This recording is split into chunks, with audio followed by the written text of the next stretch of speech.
아마로 바꿨습니다. 예. 이 강좌는 우리 자민오프 학당이라고 이제 지금부터 한 2년 전에 설립해서 이제 이렇게 박기환 선생님이 주로 지금까지는 강의를 하셨는데 다른 분들도 이제 강사로 모셔가지고 이제 강의를 듣고 그다음 수업료를 조금 받아가지고 그 수업료로 우리가 이제 에스페란토 운동에 좀 일조를 하고자 그렇게 해서 요번에 우리 코모나 그 공동대회 때 중국 분 두 분을 우리가 모셔가지고 그분들 일체 오시는 경비를 우리가 다 충당하고 했거든요. 그리고 이제 요번에 이 강좌는 우리 에스페란토의 문법 이제 자민옥 박사가 16개 조항을 만들었는데 이제 그 16개 조항을 우리가 다 공부를 하면은 과연 우리가 초급자들한테 문법을 다 가르칠 수 있을 것인가 그걸 한번 같이 한번 시험해 보고자 이런 강좌를 저기 박기환 선생님이 개설하게 됐고요. 여러분들이 많이 호응해 주셔서 30명이 수강 신청하셔서 너무 기쁘게 생각하고 이게 다 에스페란토 운동에 도움이 된다 생각하고 물론 우리 공부도 되지만 두 가지가 이제 기여한다 생각하시고 들으면 좋겠고요. 그다음에 우리 박기환 선생님은 중국의 짜오주앙 대학에 그 에스페란토 학과가 있어요. 거기서 교수로 계시다가 은퇴하시고 지금도 사실 그 온라인으로 계속 가르치고 계세요. 그분들을, 학생들을. 그런 아주 우리 에스페란토로 박사학위를 받으신 귀한 분입니다. 그럼 선생님 수업 시작하시죠. 네, 감사합니다. 그러면 수업을 시작하겠습니다. 수업은 앞으로 5주간 총 5회 있을 텐데요. 한 번에 한 50분 정도 강의를 하겠습니다. 뭐 강의라기보다도 우리가 서로 의견들을 나누고 뭐 그렇게 하면 좋을 것 같습니다. 그러면 어, 또 제가 인사 말씀을 좀 드려야 되겠는데 여기에 또 지금 이 화면에 보이지 않습니다만 박정길 선생님 우리 에스페란토계 대선배님이죠. 예, 그분도 참여해 주셨고 또 협회 부회장님들이나 임원진께서 많이 참여해 주셔서 저로서는 참 영광이고 기쁩니다. 어, 그러면 화면 공유하겠습니다.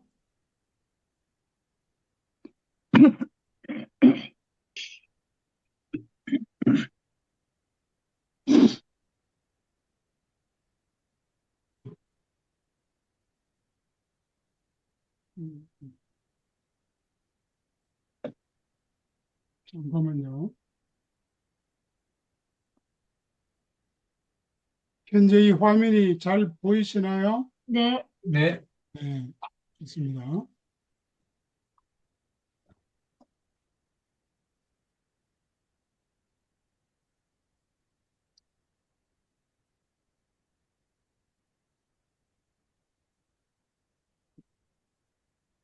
제가 요즘 이 PPT 만드는 걸 많이 배웠어요.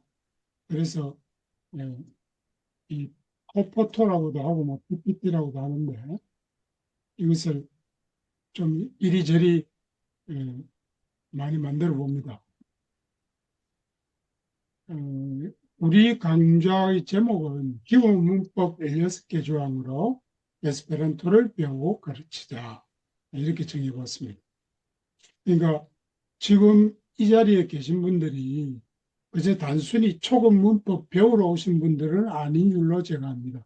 저도 그런 뜻이 없고요. 제가 뭐 초급 문법을 가르치고 그것을 여러분들이 배우고 그러는 게 아니라 이 16개 조항으로서 과연 초급 문법을 다 뗄 수 있을 것인가? 그걸 한번 시험적으로 해보는 거죠. 그런 생각을 가지고 우리 시작합시다. 에스페란토 기본 문법이 세 부분으로 되어 있어요. 아, 뭐, 써 이렇게 세 부분으로 자메노프 박사가 나누셨는데 아에는 28개의 글자 소개를 하고요. 보에는 주로 품사라 그래서 명사, 동사, 형용사 뭐 이런 것들 그게 제1항부터 8항까지입니다. 그리고 써는 일반규칙인데 9항부터 16항까지 8개, 8개 이렇게 나눴어요. 그런데 이 조항들이 보면은 아주 간략해요. 또는 뭐 너무 간략하다. 그렇게 말할 수도 있습니다. 그리고 자미노프가 직접 말했지만 이것은 유럽의 지식인층을 겨냥한 것이었어요. 어찌 보면 우리는 좀 섭섭하죠. 유럽의 지식인층 아닌 사람들은 유럽에서 좀 배우지 못한 사람들이거나 또는 비유럽인들은 그 고려의 대상이 아니었던 겁니다, 사실. 이 부분을 우리가 솔직하게 좀 털어놔야 돼요. 지금 우리는 뭐 에스페란토가 세계 만인의 공유물이고 세계 모든 사람들을 위해서 만든 것 같이 좀 포장을 합니다만은 사실은 링그 바이 레스폰더에도 나와요. 자미노프는 이것은 유럽의 지식인들을 위해서 내가 이걸 제1서를 내놓는다. 그렇게 말했어요. 제1서에 이 기본 문법이 나오는데 이것은 유럽의 지식인들을 겨냥한 겁니다. 어느 정도 유럽 여러 말들의 기본 문법을 가지고 있는 사람들, 그런 지식이 있는 사람들, 그 없는 사람들은 이해하기 어려운 부분이 많이 있습니다. 그리고 또 이것은 사전과 연습문 모음을 함께 봐야 합니다. 사전은 제1서에 딸려 나온 게 있어요. 그것은 917개의 어근인데 그건 아주 간단한 거죠. 아주 간단한 거죠. 그리고 연습문 모음도 아주 간단하게 몇 가지 안 됐습니다. 근데 나중에 푼다멘토 데 에스페란토를 발표를 합니다. 에스페란토 규범을. 거기에는 사전과 연습문 모음을 많이 보강해요. 그래서 사전이 어근이 한 2,000가지 되고 연습문 모음도 상당히 많습니다. 그런데 지금 우리가 에스페란토 공부를 이 16 기본 문법으로 하려고 하면은 이 두 가지를 같이 봐야 돼요. 이 16개 기본 문법만 가지고는 안 됩니다. 그건 제가 처음부터 틀어놓는 겁니다. 이것만 가지고는 안 돼요. 그래서 여러분들이 앞으로 초급을 지도하시려면은 혹시 16개 기본 문법으로 지도하시려면은 사전과 연습문 모음을 함께 보십시오. 그리고 그 수강생들한테도 그걸 미리 알려주시고 또는 나눠주시고 보라고 그렇게 하고 들어가야 될 것입니다. 자, 여기 보시는 그림은 사진은 이 제1서 그대로입니다. 제1서를 지금 이 러시아판에 러시아 글자로 쫙 나와 있습니다. 그리고 에스페란토 번역을 자메노프가 직접 했어요. 직접 자메노프가 에스페란토 번역한 게 이겁니다. 근데 이것을 제1서 1887년도에 나온 그 책은 제가 못 봤어요. 그러나 1948년도에 스웨덴에서 빌호 세텔라라는 분이 그걸 그대로 영인본을 냈습니다. 그걸 제가 봤어요. 지금 보여드리는 게 그겁니다, 사실은. 1948년도에 나왔으니까 한 76년 전인가요? 그때 나온 책입니다. 이번에 디지털 박물관에도 올려놨는데요. 또 봅시다. 자, 이제 첫 번째 알파벳도입니다. 28자의 알파벳도가 있죠. 우리 한국어도요, 훈민정음, 처음에 에스페란, 제가 헷갈려요. 세종대왕께서 발표하신 그 훈민정음도 28자였어요. 28자. 지금은 우리가 일반적으로 그냥 24자라 그럽니다만은 28자죠. 에스페란토도 28자예요. 뭐 우연의 일치겠지만, 자, 여기서 이게 라틴 문자입니다. 로마자입니다. 어떤 분들은 그러죠. 왜 이 하필 라틴 문자를 쓰느냐. 저도 처음에는 그런 생각을 했어요. 뭐 예를 들어서 한글로 했더라면 얼마나 좋았을까. 그런 생각을 하지만 그거는 뭐 순진한 바보나 하는 생각이고 그럴 수는 없잖아요. 제가 조사한 바에 따르면 전 세계적으로 라틴 문자, 로마자가 가장 널리 쓰입니다. 전 세계 반 정도의 사람이 이 로마자를 쓰고 있어요. 그러니까 국제화가 되려면은 뭐 이렇게 많이 쓰이는 글자를 쓰는 수밖에 없잖아요. 그건 잘한 일이라고 생각합니다. 근데 여기 초라든지 조라든지 이런 수페르 시그노, 이 삿갓이 붙은 글자가 6글자가 있죠. 이것에 대해서 불만을 가질 수도 있습니다. 저도 그랬어요. 그런데 가만히 생각해 보면요. 그럴 필요가 없는 것이 영어를 제외하고 독일어나 프랑스 말이나 뭐 폴란드 말이나 이 로마자를 쓰는 여러 말에서 이 수페르 시그노가 없는 나라 말이 거의 없어요. 다 있어요. 그리고 오히려 에스페란토보다 더 많아요. 더 많아요. 여러 가지가 있어요. 거기에 비하면 에스페란토는 아주 편한 겁니다. 아주 수페르 시그노를 적게 쓴 거예요. 두 가지밖에 없잖아요. 이 삿갓 모양하고 오에 있는 이 반달 모양, 이거 초생달 모양. 그것도 뭐 거의 한 가지를 해도 상관없죠. 그러니 아주 편하죠. 좋죠. 그래도 자미노프는 초기에 인쇄소에서 이런 수페르 시그노 윗 구호가 없는 인쇄소에서는 그 대신 호, 그러니까 소호, 보호 이렇게요. 를 쓰고 원은 그냥 우로 쓰지 말고 그냥 우로 그냥 써도 된다. 그렇게 얘기를 했습니다. 그리고 이 아래에 있는 발음 기호는 국제 음성 구호는 제가 집어넣은 겁니다. 자메노프는 처음에 여기에다가 국제 음성 기호를 넣지 않았어요. 않고 여기 보세요.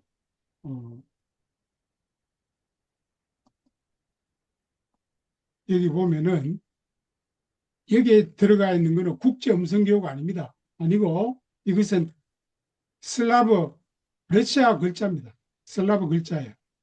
그 글자를 넣지 국제 음성 기호를 넣은 건 아닙니다. 그러나 저는 여기서 이제 국제 음성 구호를 넣습니다. 에스페란토에 없는 글자가 라틴 글자 중에서 영어로 하자면 Q, W, X, Y가 없잖아요.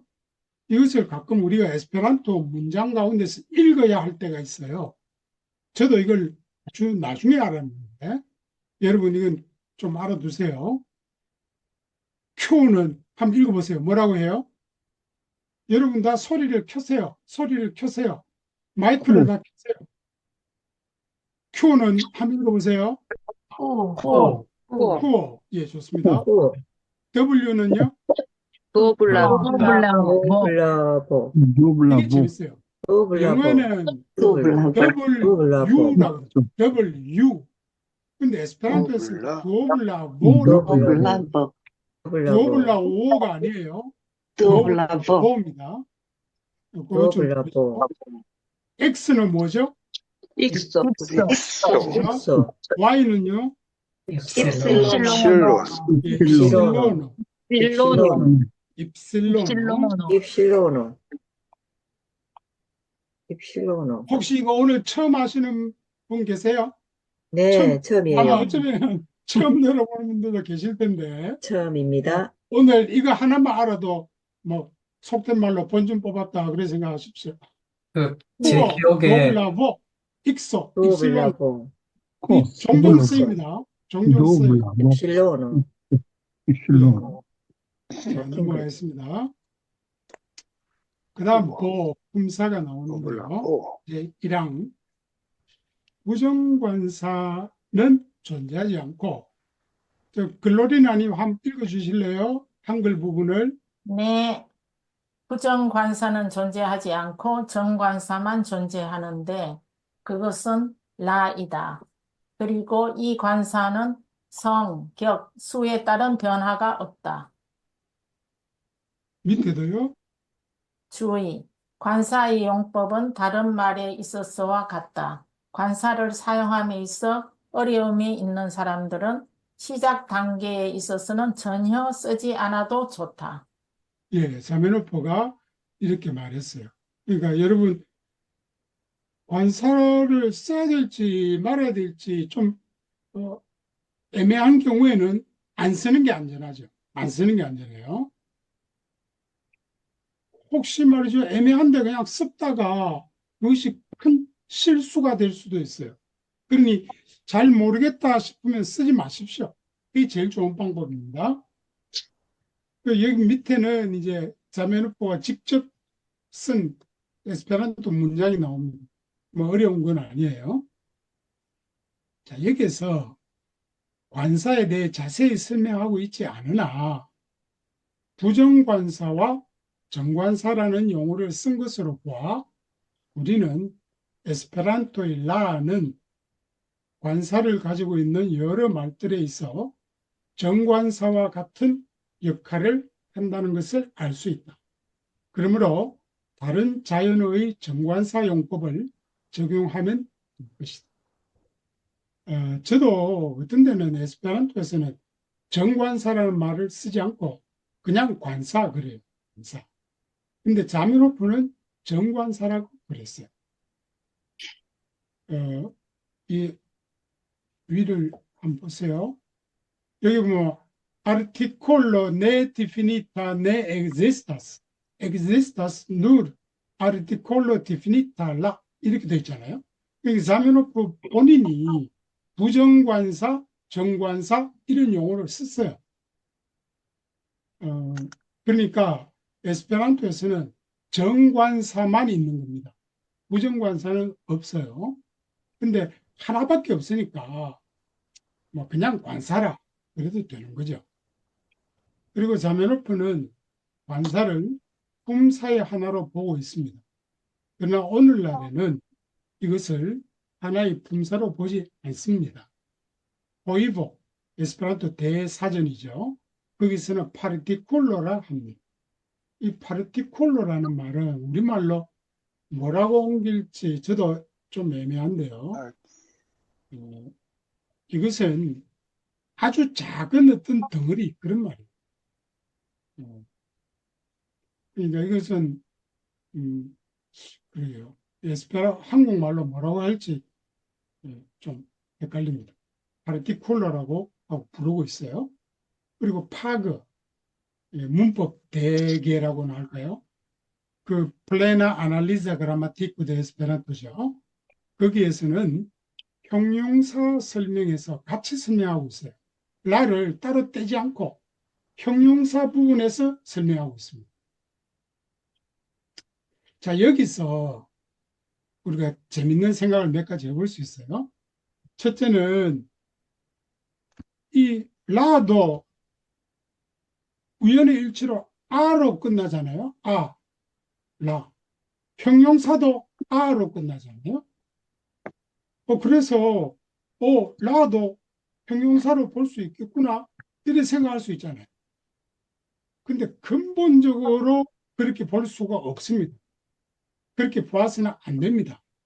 혹시 왜 그런지 짐작하시겠어요? 아시는 분 한번 말씀해 보시겠어요? 짐작하시는 분?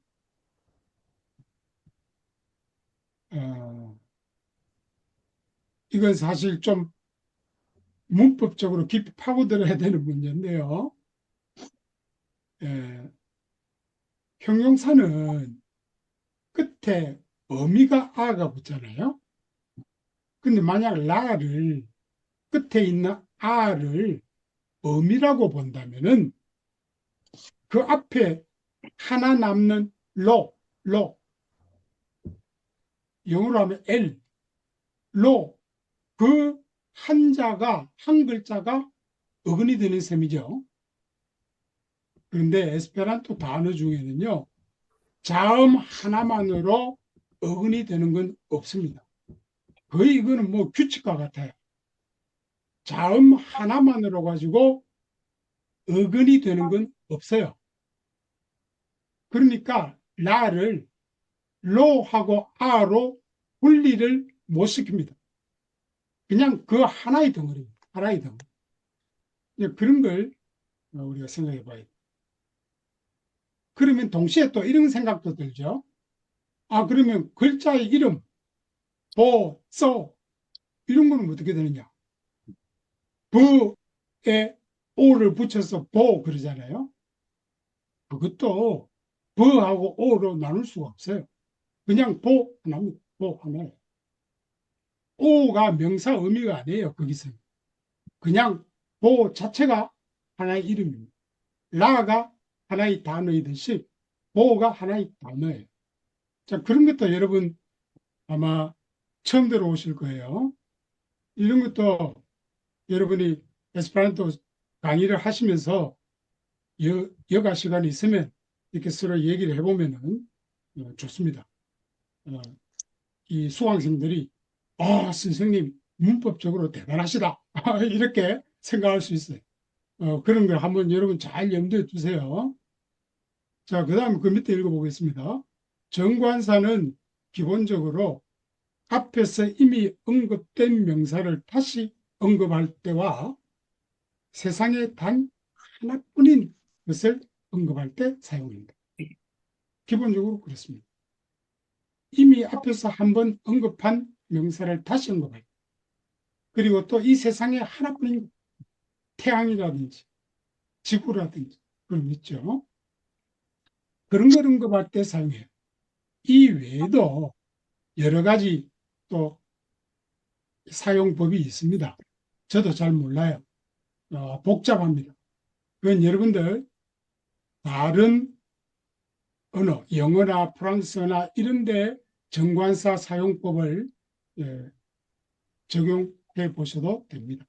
뭐 자메노프가 그렇게 하라고 했으니 그렇게 하면 되는 거예요. 그 다음 넘어갑니다. 여기서 우리가 품사, 자메노프가 라를 품사의 하나로 생각했는데 품사라는 것과 문장 성분이라는 것을 좀 알 필요가 있어요. 이건 국어 시간이라고 생각해도 좋아요. 한국어 시간이라고 해도 좋아요. 자, 품사라는 것은 에스페란토로 파롤 엘레멘토라고도 하는데요. 또는 워르토 스페초라고도 해요. 그리고 문장 성분은 브라즈 엘레멘토라고 합니다. 근데 미리 아실 것은 품사를 나누는 법, 문장 성분을 나누는 법, 이런 것이요. 나라 말마다 다르고 문법마다 달라요. 자, 그러면 나라 말마다 다르다는 말은 어느 정도 여러분 이해하시겠죠? 근데 문법마다 다르다는 게 무슨 말인가? 잘 이해가 안 되실 거예요. 그건 뭐냐면요. 한 나라 말의 문법도 여러 가지가 있다는 거예요. 우리 한국말도요, 문법이 하나만 있는 게 아닙니다.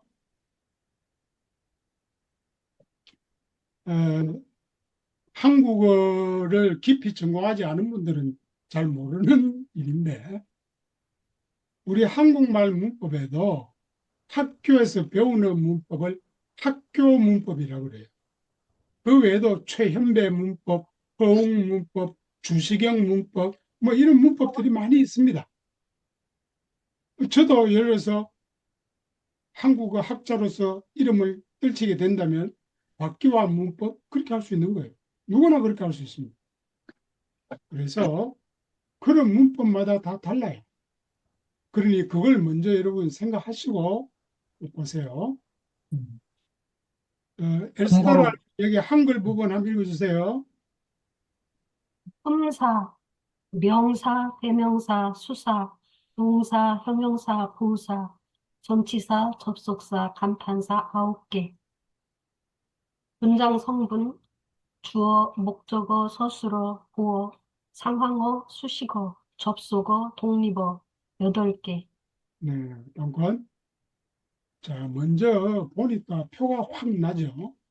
품사는 전부 끝이 사입니다. 명사, 대명사, 사예요.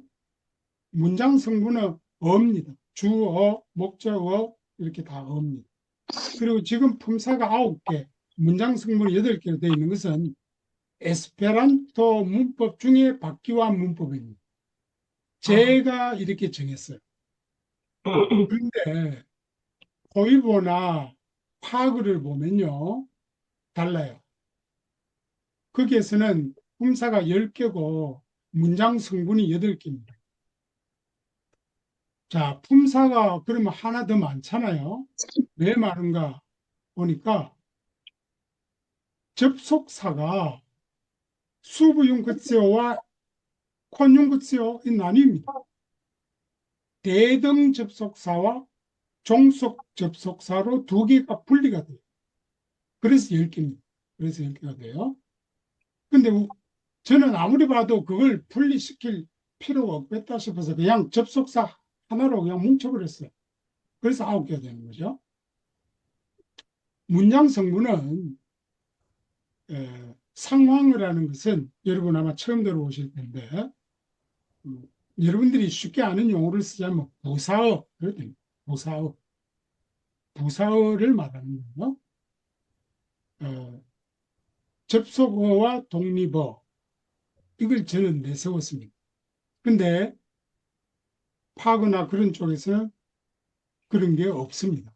없고 그 대신 뭐가 들어가느냐 하면 수플레멘토와 콤플레멘토가 들어가요. 그리고 상황어는 아디액토입니다. 아디액토.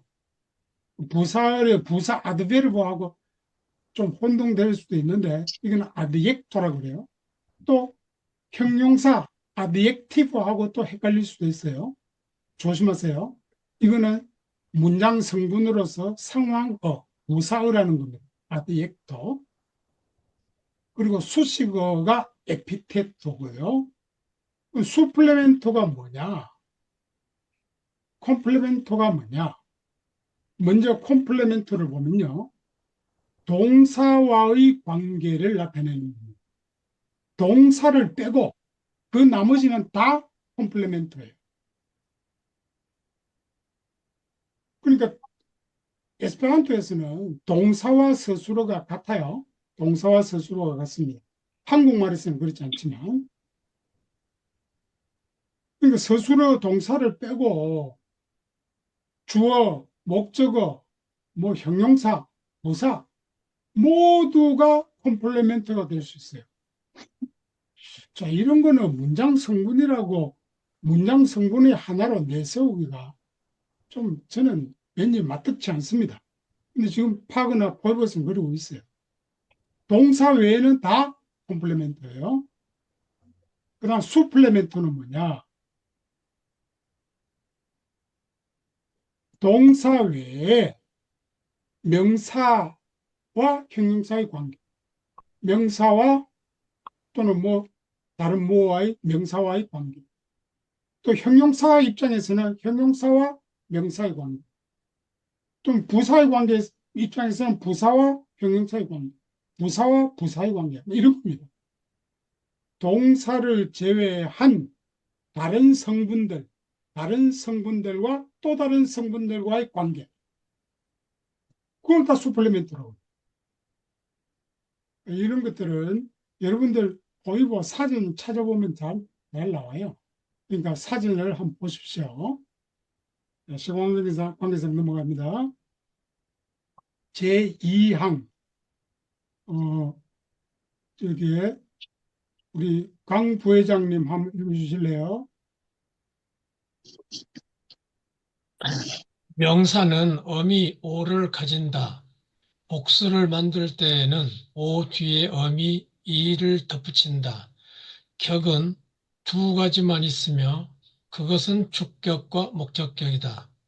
목적격은 주격에다 어미 노를 덧붙임으로써 만든다. 이 두 격 이외의 다른 격들은 전치사의 도움으로 나타낸다. 소유격은 대로, 역격은 알로, 도구격은 페르 또는 그 의미에 따라 다른 전치사로. 네, 감사합니다. 에스페란토 부분은 밑에 나와 있습니다. 그리고 보기도 여기 쭉 나와 있죠. 자, 명사에 대해서 지금 설명하는데요. 명사가 의미 오를 가진다는 표현은 문제가 있습니다. 왜냐하면 에스페란토의 낱말 도모는 명사이지만 이때 그것이 명사라는 것이 돔에서 나타나는가 아니면 오에서 나타나는가의 문제이기 때문입니다. 우리가 알고 있기로는 어미 오가 붙음으로써 모든 낱말이든지 명사가 됩니다. 그렇다면 자메노프가 한 그 표현은 어미 오가 붙으면 명사가 된다로 바뀌는 것이 옳을 것이다. 그러니까 명사가 의미 오를 가진다가 아니라 의미 오가 붙으면 명사가 된다. 그게 더 맞는 말이 되는 거죠. 본래 자메노프 자신이 만든 문법에 맞는 말이 되는 겁니다. 그리고 복수음이 요는 복수음이는 요이며 목적 의미는 노이다. 따라서 에스페란토의 수는 단수와 복수의 두 가지며 격 역시 주격과 목적격의 두 가지다. 다른 격은 없다.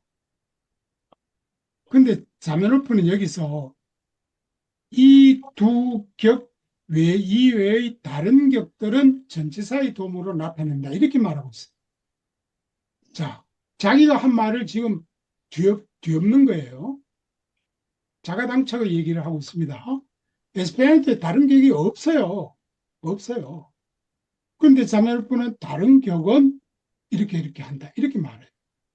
자, 이것이 처음에 에스페란토가 만들어질 때의 그 비애라고나 할까요? 어쩔 수 없습니다. 훈민정음을 세종대왕이 처음 만들어 발표할 때 만약에 훈민정음으로만 써서 발표했더라면 아무도 모르죠.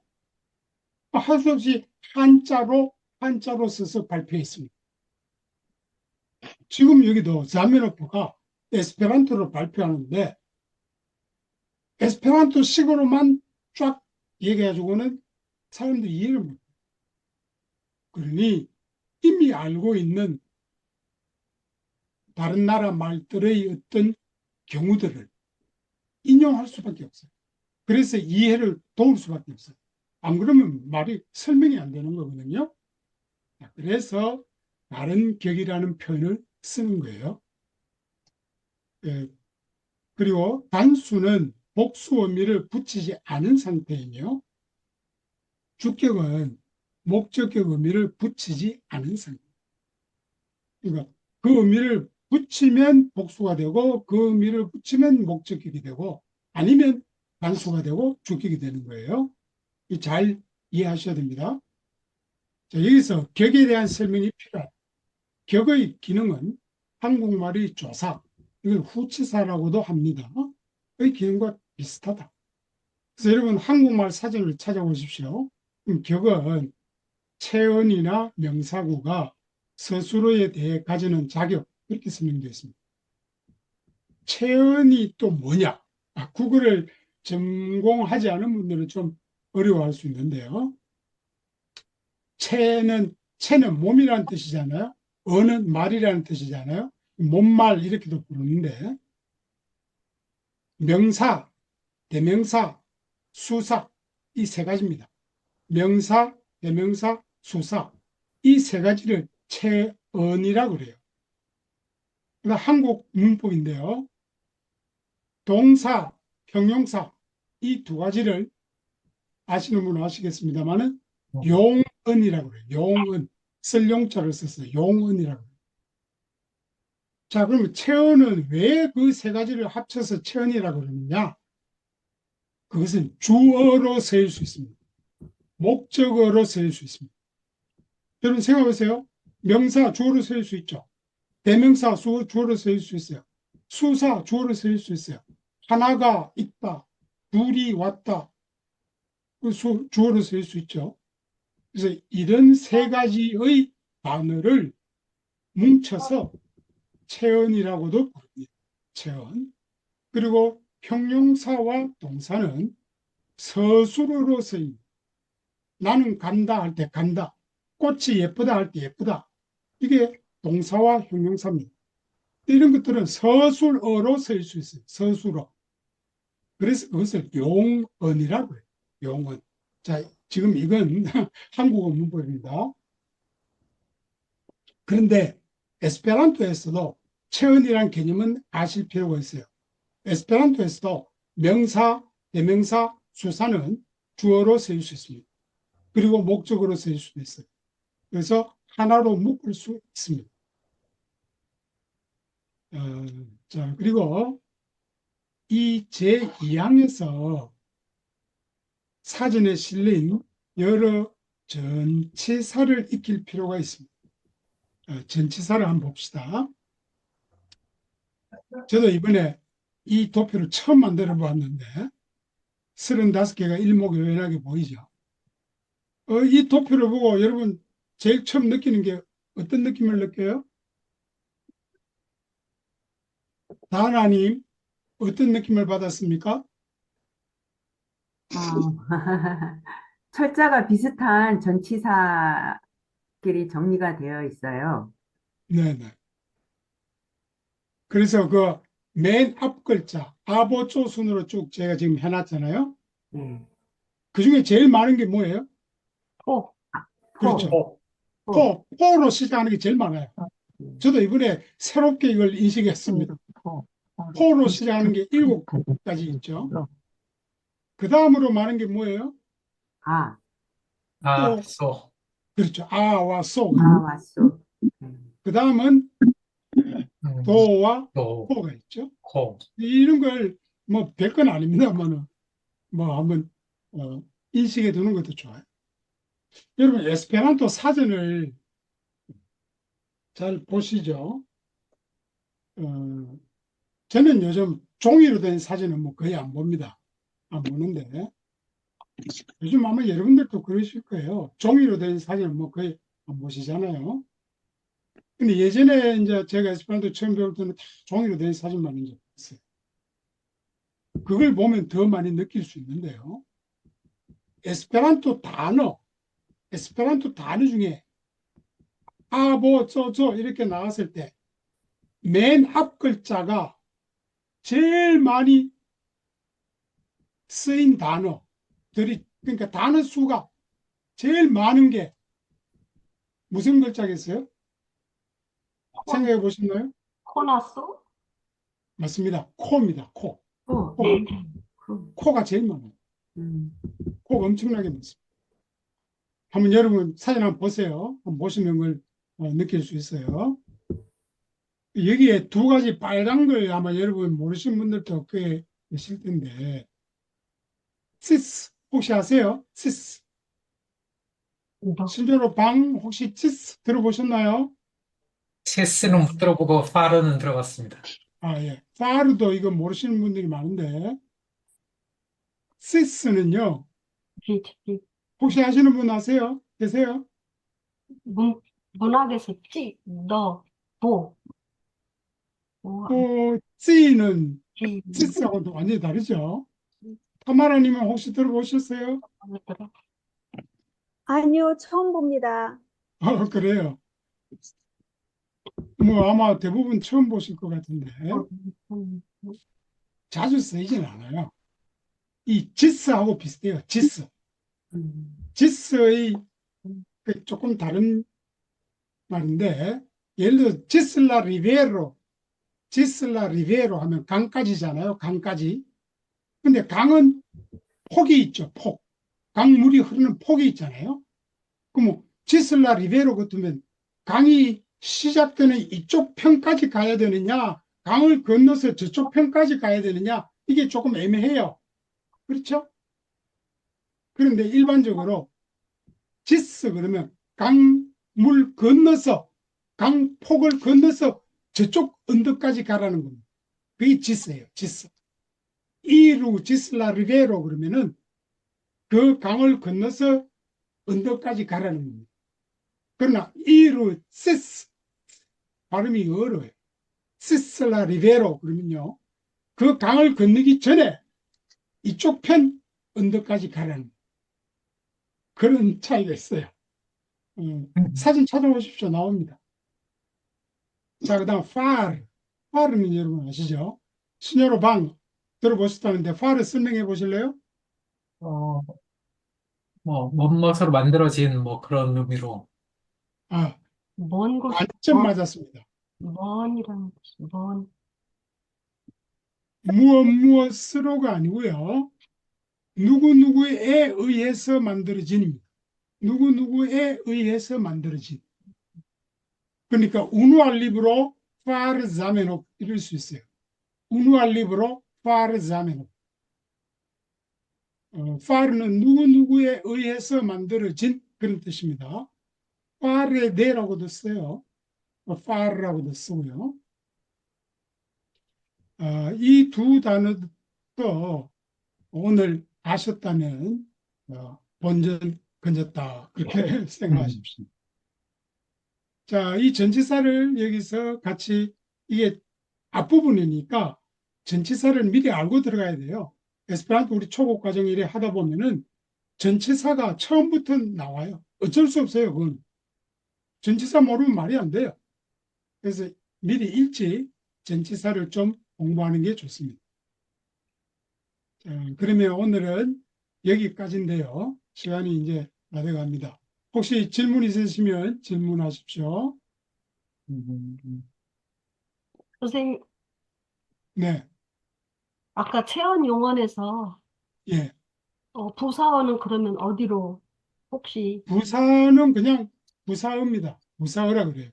그냥 상황어기 때문에 체험 용언에 그러니까 한국 문법과 에스페란토 문법으로 나눠서 지금 말하겠습니다. 네. 에스페란토 문법에서는 체언이라는 용어는 사실 안 써요. 제가 그냥 그렇게 말씀드렸지. 체언이라는 용어를 안 쓰고, 에스페란토의 부사는 상황어의 하나입니다.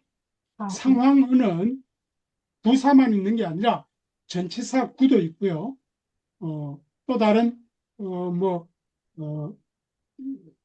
구도 있습니다. 상황어는 부사어라고 할 수 있는데, 부사어는 문장 성분 중에 부사처럼 쓰이는 겁니다. 그것은 부사도 있고 전치사 구도 있고, 대표적으로 전치사 구도 있고요. 또는 어떤 그 파르티시포 같은 그런 분사 구문 같은 것도 있고요. 뭐 여러 가지 있습니다. 죄송한데요. 아까 네. 메모하느라고 지스의 뜻을 잘 못 들었습니다. 지스요. 지스하고 비슷한데요. 지스는 강 건너편 언덕까지 가거라 뭐 이럴 때 지슬라 리베로 그러고요. 시스는 강 건너지 말고 이쪽 편 언덕까지만 가거라 할 때 시슬라 리베로 그럽니다. 감사합니다. 네.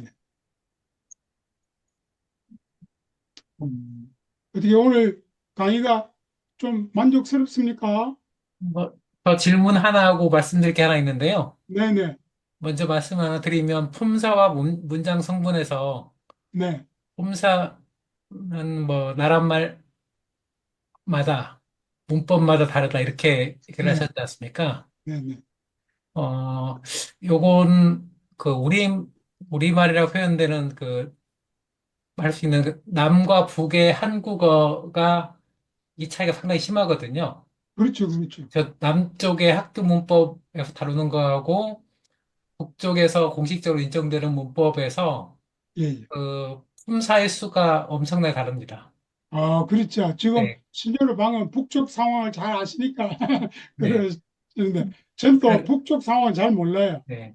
만약에 그런 것에 영향을 받아서 그 띄어쓰기가 상당한 차이가 나거든요. 아, 그렇죠, 그렇죠. 네, 그래서 그 북한의 책을 본다든지 사전을 보면은 상당히 어색할 수 있습니다. 저희하고 차이가 그렇죠. 꽤 나는 것이 예, 있어서요. 예, 맞습니다. 그리고 하나 질문 드릴 것은 에스페란토에 없는 라틴 문자에 대해서 예, 예. Q는 쿠오라고 하셨지 않습니까? 네네. 제가 기억을 잘 못하는 건지 모르겠는데 크보라고 하는 경우는 아, 없어요? 제가 예전에 그랬습니다. 실수했어요. 근데 제 실수가 아니고 네. 사전에 글이 나왔어요. 예전에는 크보라 그랬습니다. 크보. 그런데 그걸 쿠오로 지금 고쳤더군요. 언제부터 고친지도 모르겠어요.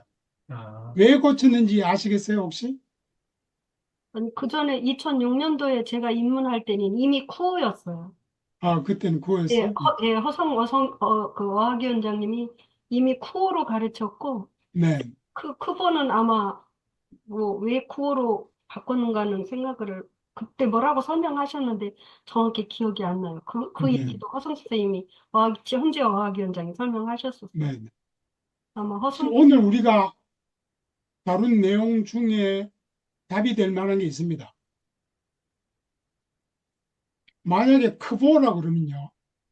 오 앞에 크보가 전부 자음밖에 없어요. 자음이 있어서 구분할 수가 없어요. 예. 그래서 오 앞에 이것은 아보초토 그 이름이라고 생각하고 아 크보도 괜찮다고 볼 수도 있겠지만은 그러나 앞에 하나의 음절을 두고자 할 때는 쿠라고 하는 게 좋죠.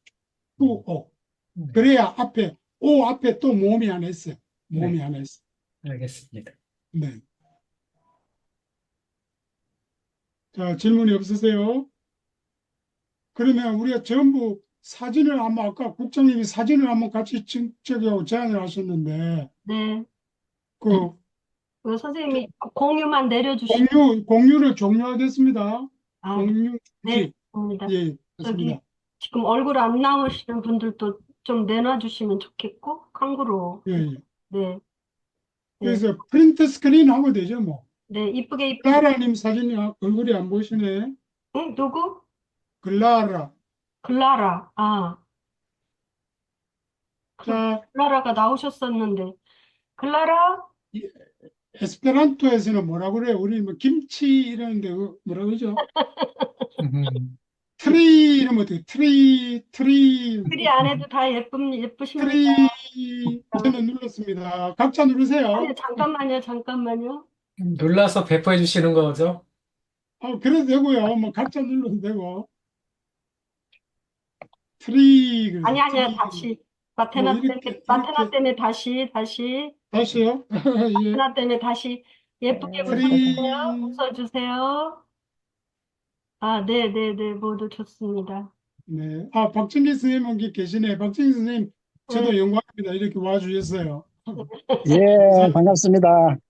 지금 어디 쿠웨이트에서 들어오신 거예요? 예, 지금 쿠웨이트입니다. 어머나, 이 반갑습니다. 모임이 뭐 세계적인 모임이 됐어요. 감사합니다. 잠깐만. 지금 금방 박기환 선생님이 손을 이렇게 모두 하셨는데, 제 손을 들고 뭐, 다시 한 번 하겠습니다. 잠깐만요. 제가 뭐 저장 좀 하고요. 네. 네. 다 모두 트리. 나처럼 해봐라. 이렇게 할 때처럼, 할 때처럼, 이렇게 손을 이렇게 해주세요. 두 손 들고 반짝반짝. 반짝반짝. 반짝반짝. 잠깐만 조금 더 조선장님 반짝반짝. 들어오셨네. 네, 좋습니다. 좋습니다. 잠깐만요. 클라라까지 나오게 이것 좀 지우고요. 이거 근데 화면 다 잡으려니까 괜히 컬리니 박 선생님은 화면이 좀 흐리네요. 엄청 바쁘네, 내가. 자, 저도 하고. 자, 한 번만 조금만 더 반짝반짝. 반짝반짝. 반짝반짝. 네, 좋습니다. 네, 됐습니다. 쿠웨이트에서 이렇게 어렵게 들어오신 박 선생님이 인사 말씀 한번 부탁드립니다. 예, 안녕하세요. 쿠웨이트 에스페란토 배운 지가 꼭 60년 됐는데, 우리 집중해요, 그러시네. 예, 쿠웨이트 옮긴 다음에는 에스페란토를 접할 기회가 없어가지고, 네, 한 50년 만에 처음 접해보는 것 같습니다. 네, 네. 예, 새삼스럽습니다. 예, 감사합니다. 반갑습니다. 예. 예. 그럼 마치겠습니다. 네. 수고하셨습니다. 레비도 고맙습니다. 네, 레비도. 아이고, 지스레비도 할 때 제일 이쁘네. 감사합니다. 지스레비도 할 때가 제일 이뻐. 그래요? 수고 많으셨습니다.